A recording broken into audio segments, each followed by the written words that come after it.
Bienvenidos al podcast del Instituto Fe y Libertad.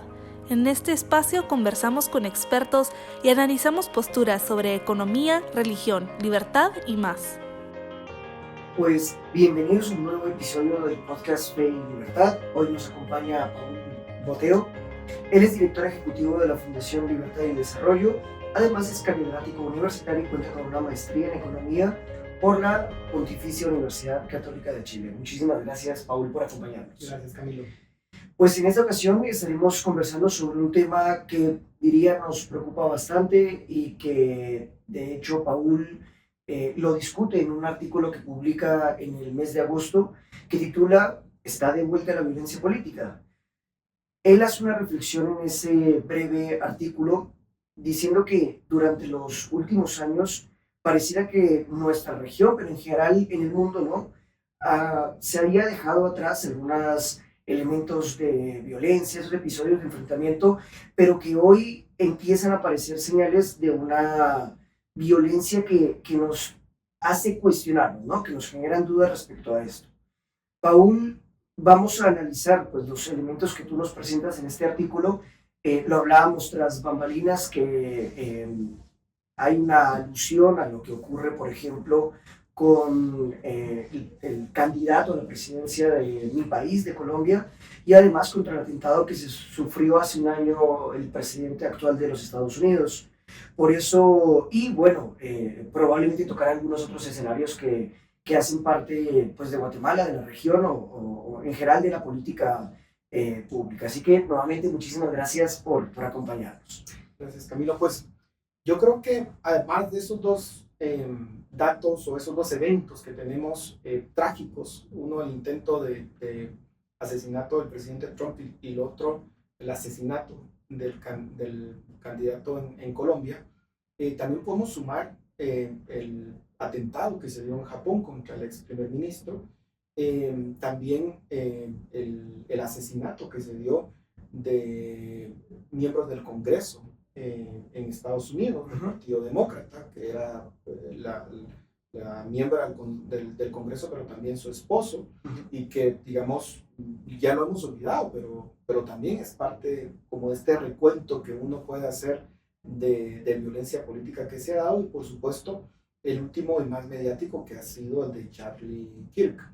Entonces, lo que estamos viendo es que en distintos países, incluso no solamente en América Latina, sino también en países desarrollados, está volviendo esta idea de que a mi contrincante lo puedo vencer no a través del discurso y del diálogo, sino a través de básicamente asesinarlo.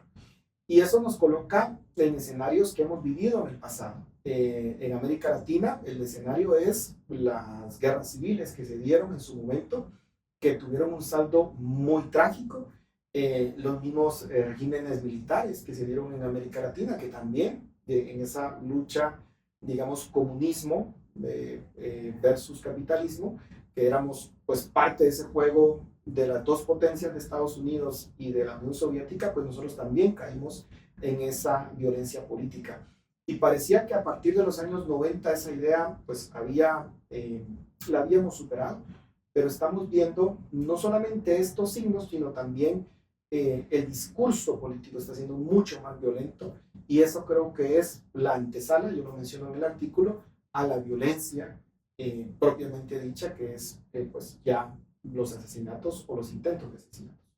Sí, interesante porque, como lo mencioné en la introducción de este episodio, tú titulas el artículo en términos de pregunta, ¿no? Si está de vuelta la violencia política, hay algunos escenarios, unos ejemplos concretos, pero me parece también pertinente la reflexión de, no sé, pensar o querer creer, vaya, que, no sé, la política, el ejercicio político se había tornado diferente, había tenido como otro tipo de tintes y se había alejado de los peores como episodios o escenarios a propósito de lo que ocurrió para el siglo XX en Guatemala, también en Colombia, Venezuela, pero que hoy, como tú lo mencionas, surgen esas señales que nos hacen claramente dudar.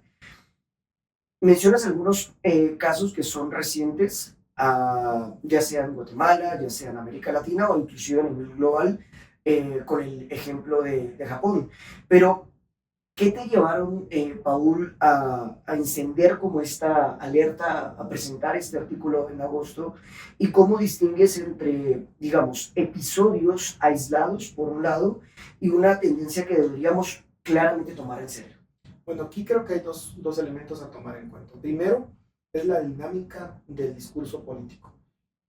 Cuando vemos los 90s y principios de este siglo, lo que veíamos era una tendencia a cierto nivel de consenso. Incluso uno lo podía ver en el ejemplo de Chile. La concertación era, digamos, la idea de varios partidos políticos que de alguna forma conservaron lo que ellos, siendo centro-izquierda, consideraban bueno del modelo de Pinochet y pues le hicieron ciertas modificaciones. En el caso de cuando llega la derecha al poder, no es que hayan deshecho todo lo que hizo la concertación, sino conservaban elementos. Pero había un diálogo. Sí. En el mismo Estados Unidos, republicanos y demócratas en su momento podían tener diferencias ideológicas que obviamente se valen, ese es parte del ejercicio político, pero siempre había el hecho de decir, a ver, aquí somos contrincantes políticos, pero no somos enemigos. ¿Cuál es el problema? Que ahora el discurso político se lleva en términos de guerra y en términos de enemigos. Y entonces uno ve, por ejemplo, una extrema izquierda que considera que la derecha es fascista, que toda la derecha es fascista, que toda la derecha pues no se le tiene que dar ningún tipo de espacio, ¿verdad? Porque si se le da cierto espacio, pues la derecha va a implantar un régimen autoritario. Y entonces pareciera que desde la extrema izquierda no existe la posibilidad de diálogo con la derecha. Ahora, eso no es patrimonio de la extrema izquierda. Claro. La extrema derecha está haciendo exactamente lo mismo. Y entonces uno ve expresiones de que los zurdos son, no voy a decir las palabras soeces que se mencionan respecto a las personas que se confiesan, digamos, o que simpatizan con la izquierda.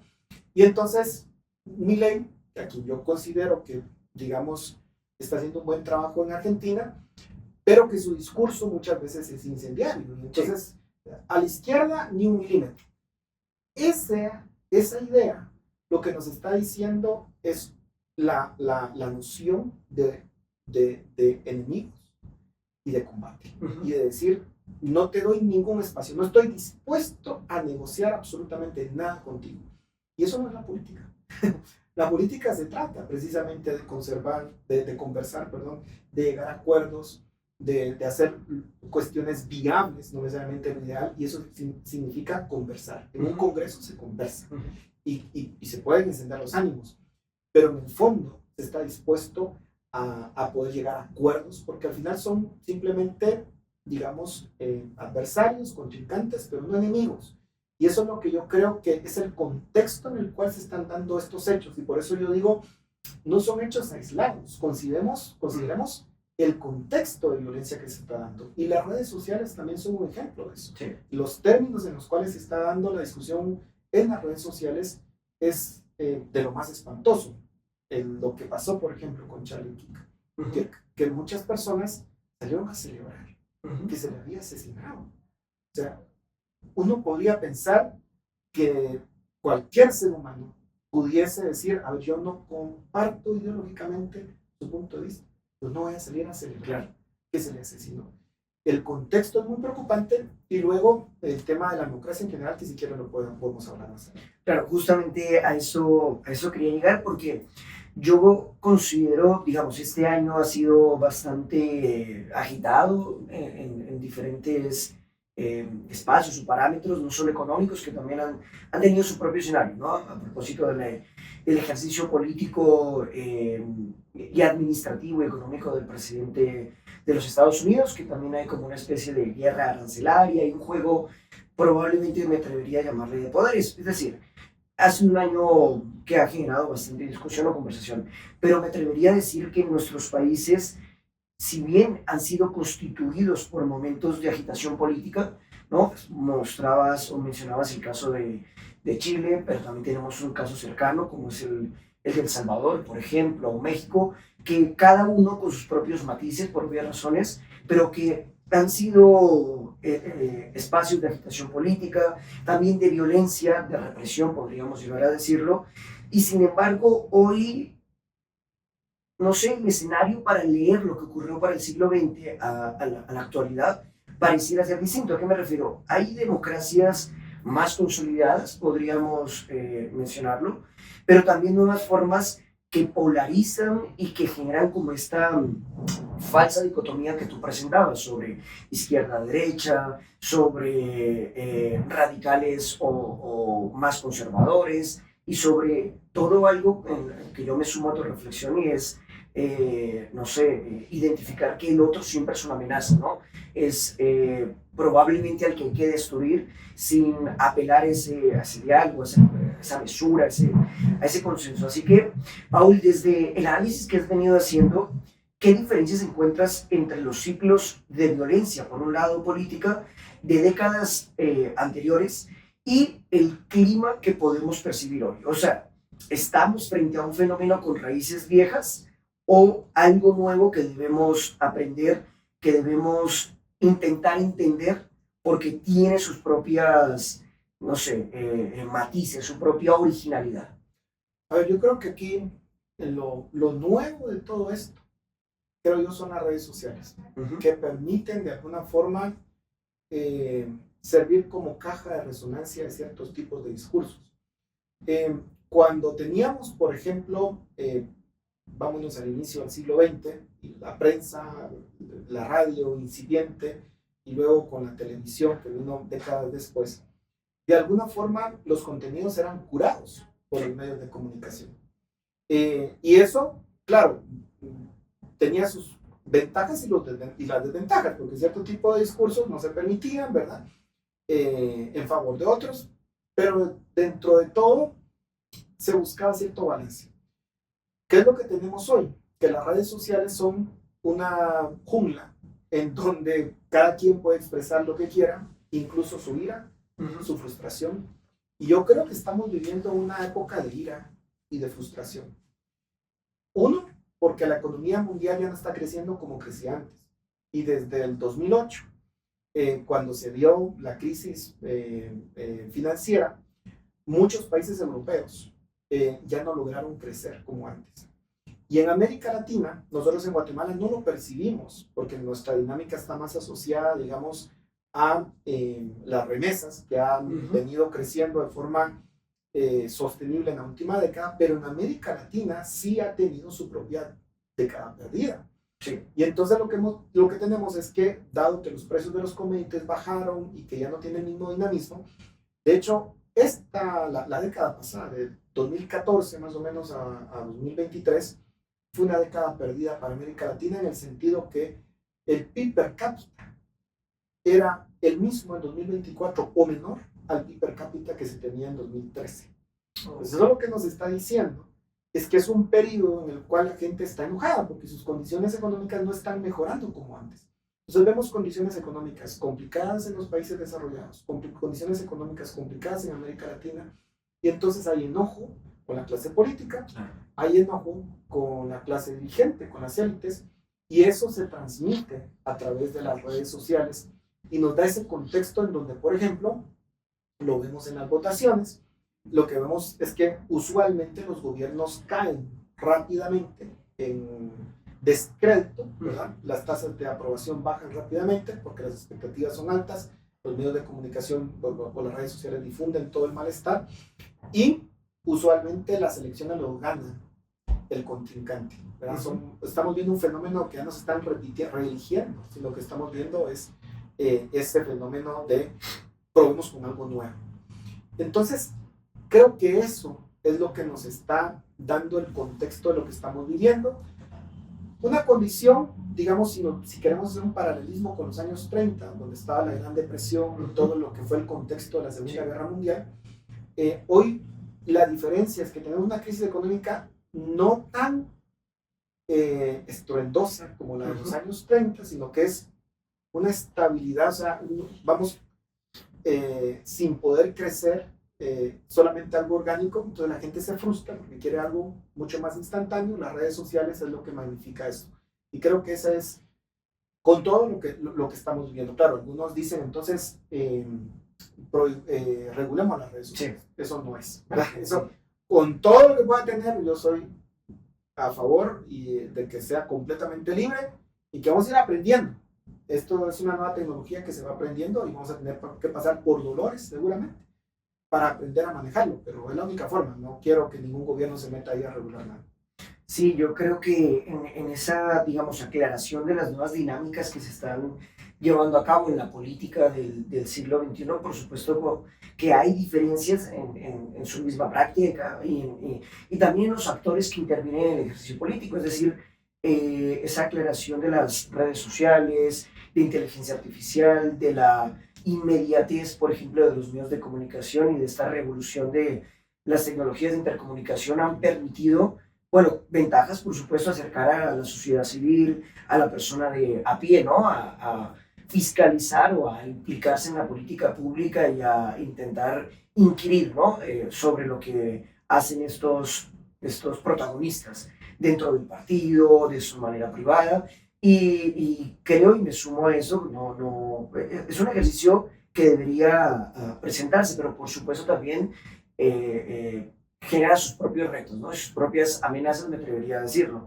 Ahora, en el texto que tú publicas, Paul, mencionas justamente estos discursos extremos que no cuentan con una bandera en concreto, no se afilian a una ideología en particular y que además estas pueden estar cargadas de un lenguaje de odio, empleas el término, que a su vez desencadenarían o incitarían la violencia, ¿no? Claramente no hay que ir exclusivamente a ejemplos mediáticos, sea el caso del ex candidato Miguel Uribe o Charlie Kirk, por ejemplo, que han sido bastante abordados, pero que también en términos locales se va presentando esta como exacerbación de la violencia, ¿no?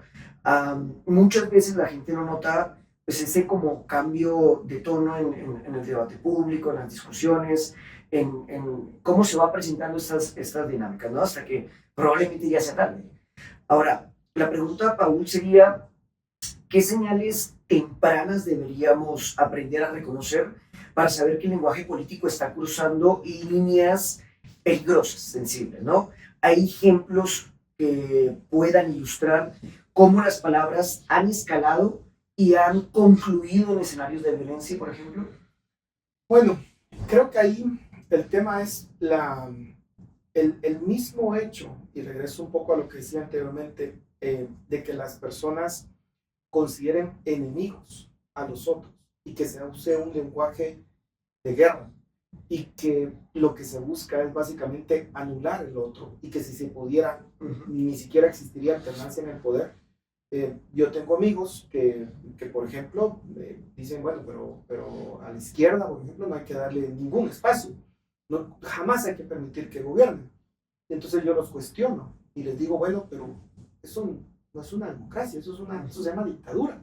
Eso es lo que hacen, por ejemplo, los chavistas en Venezuela. Claro. Los chavistas no han dejado gobernar a la derecha durante más de 25 años.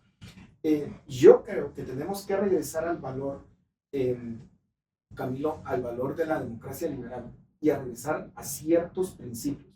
Y esos principios que significa alternancia en el poder, ¿verdad? Los principios de respetar la vida de las personas. Y eso es bien importante, porque cuando una persona comienza con un lenguaje de el otro jamás tiene que aceptar el poder, o sea, ascender al poder, esa es una señal de alerta muy importante, porque uno lo que tiene que cuestionar es ¿cómo crees que se puede sostener un gobierno que no va a permitir el pluralismo político? ¿Cómo se va a sostener? Con violencia. Entonces uno tiene que llamarles a la reflexión, a la consecuencia única de su idea. Su idea significa que va a tener que matar a personas opositoras, que va a tener que encarcelarlas, mandarlas al exilio o incluso torturarlas.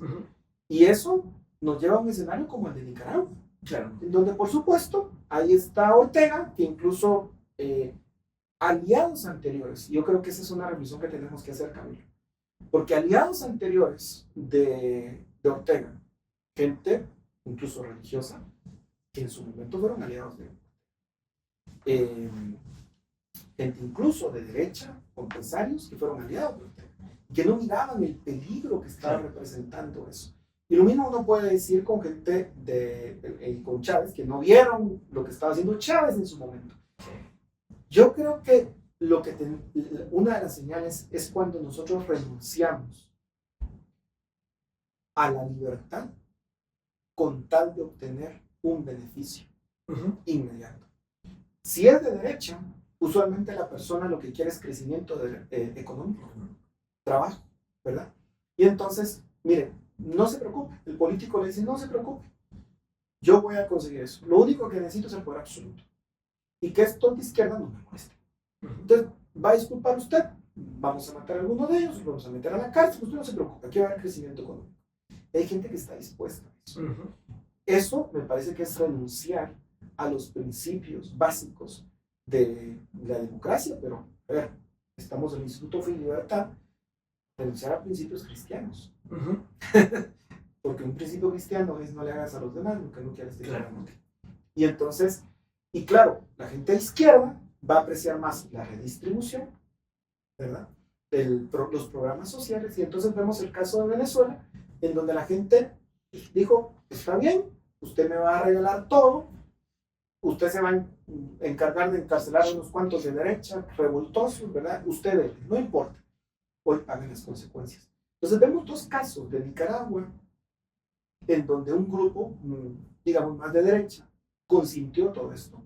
Y veamos cómo han terminado. Muchos de los mismos que apoyaban, se les ha quitado sus empresas, están en el exilio, y en Venezuela, con un grupo más de izquierda, de lo mismo.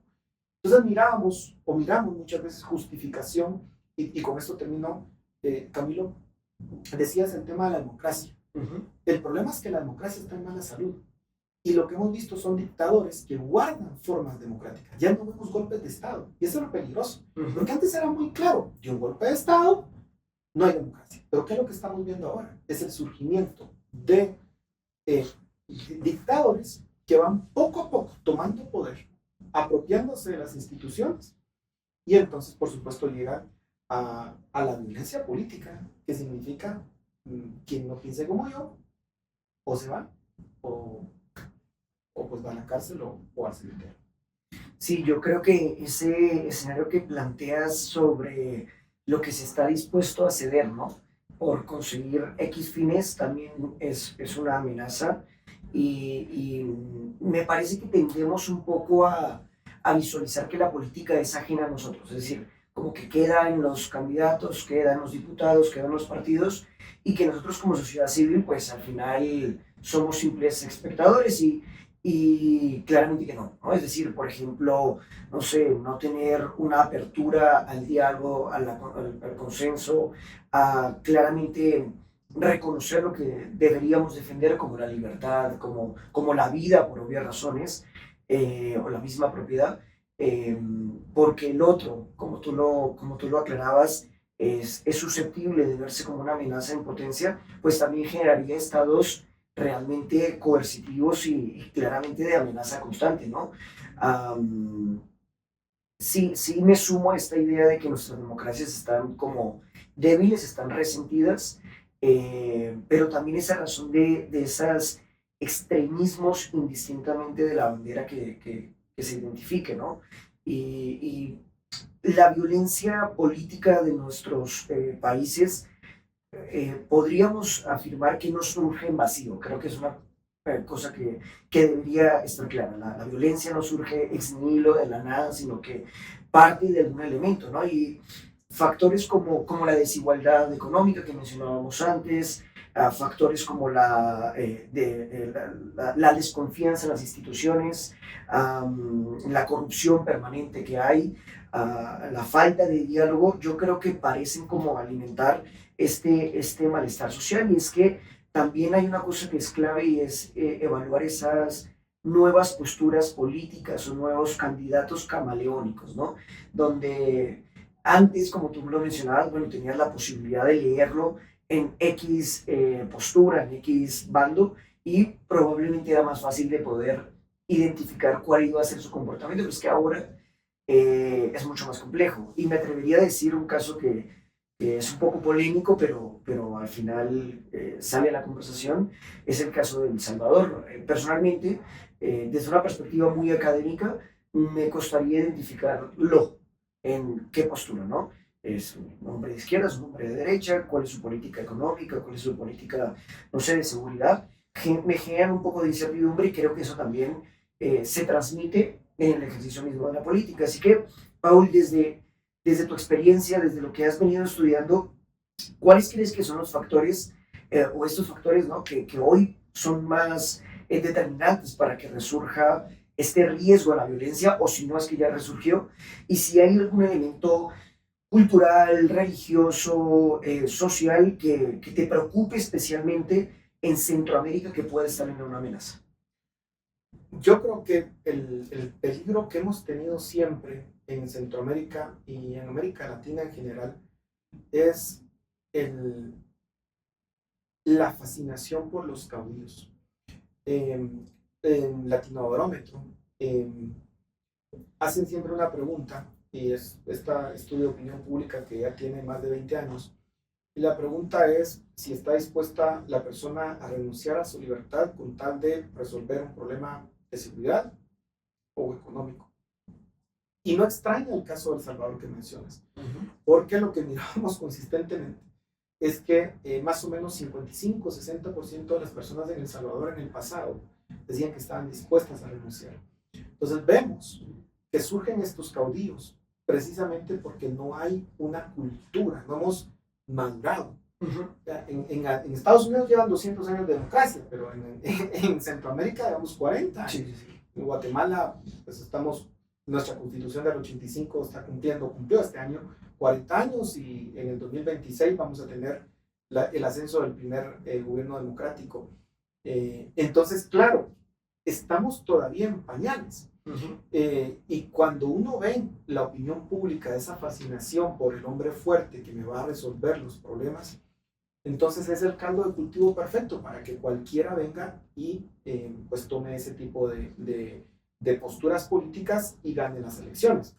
Tenemos en problemas en Nicaragua, tenemos en problemas a El Salvador, Honduras con una situación política muy crispada, con candidatos que también tienen un discurso bastante populista, porque aquí hay que unir las condiciones políticas y todo con un discurso populista. Incluso Costa Rica, que fue referente, digamos, en un momento de su democracia, está pasando por una crisis.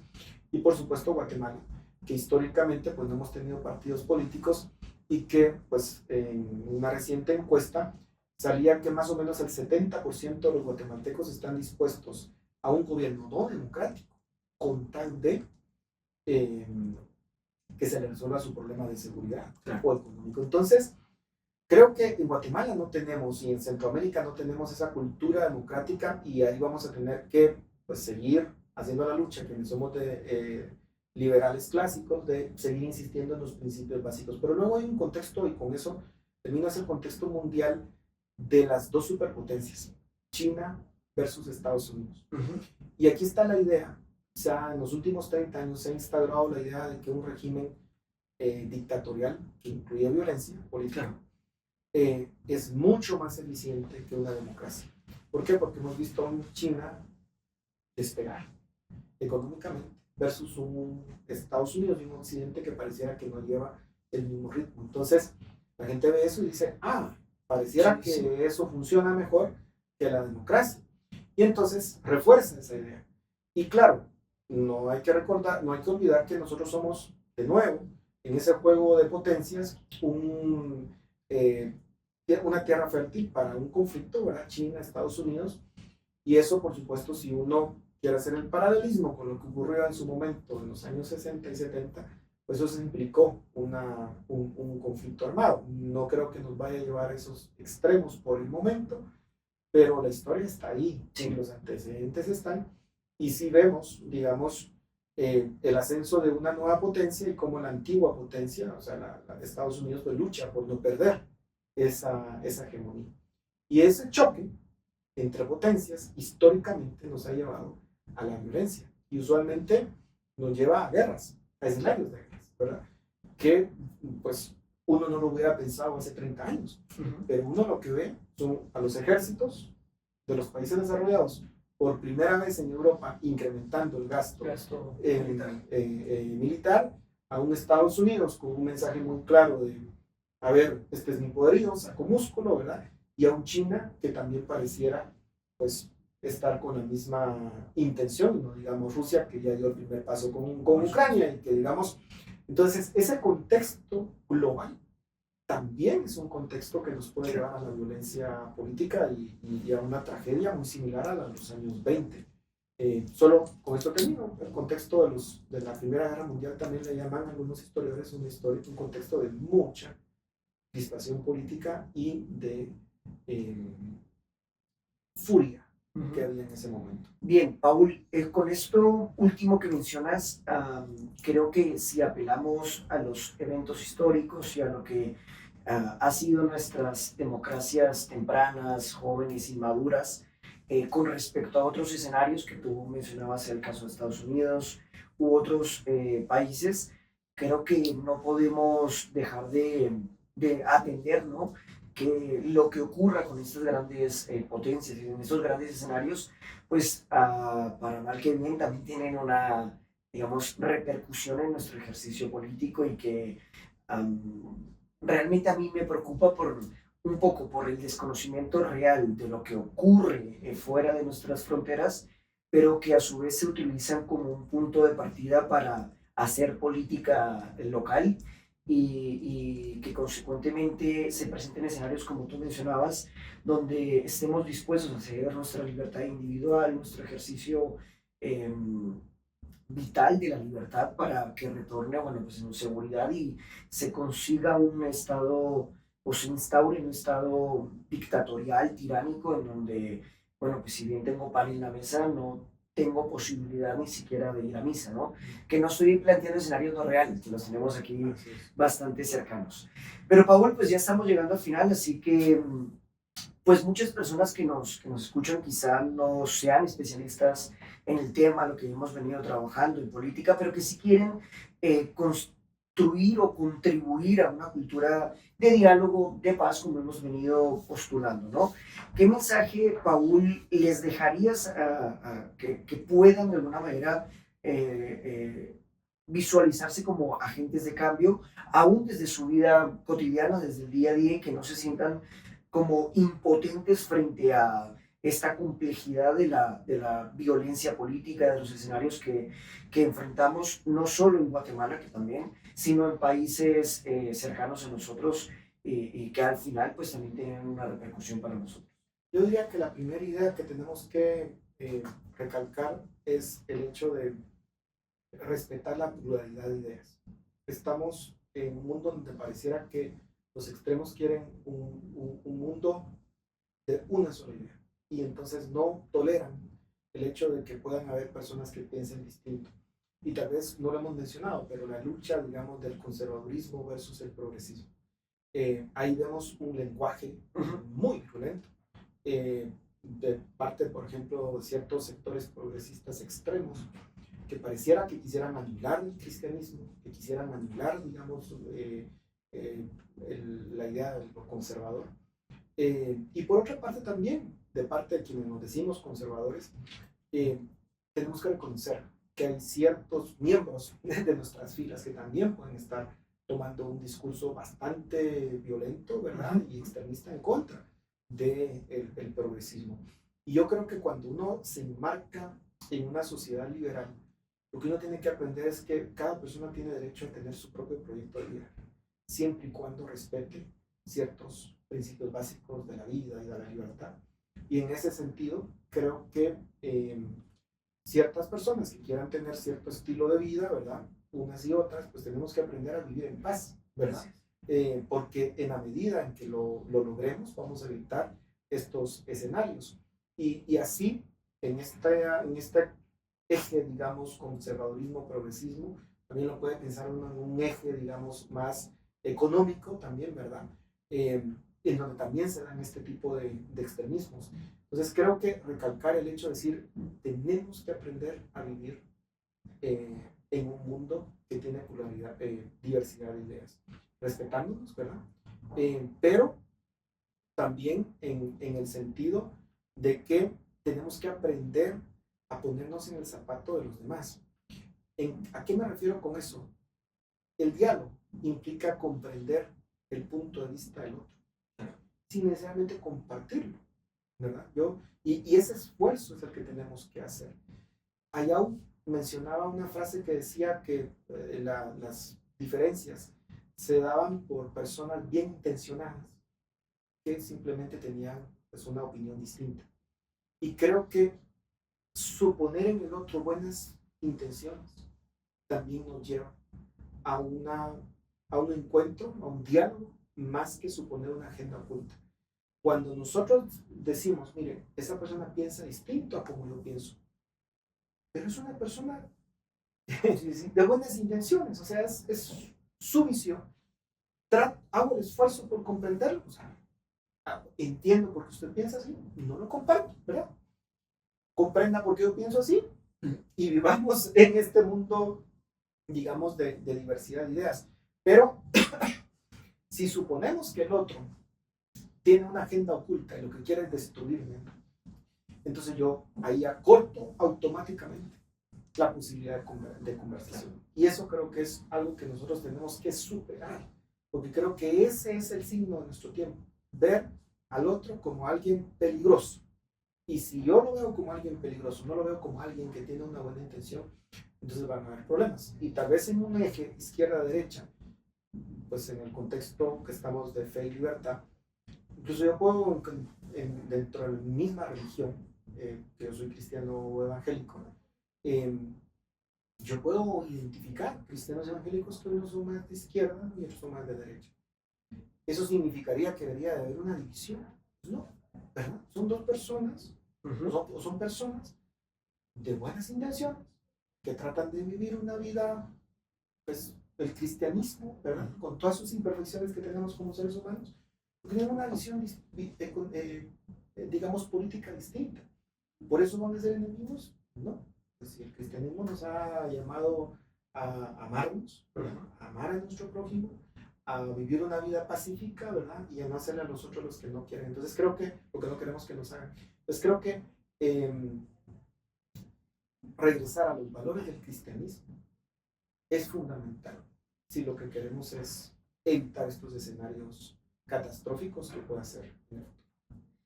Pues Paul, muchísimas gracias por acompañarnos, por este diálogo, por esta apertura y por compartir tu análisis y tu experiencia sobre el tema. Muchas gracias. Gracias a ustedes, Camilo, gracias por la invitación.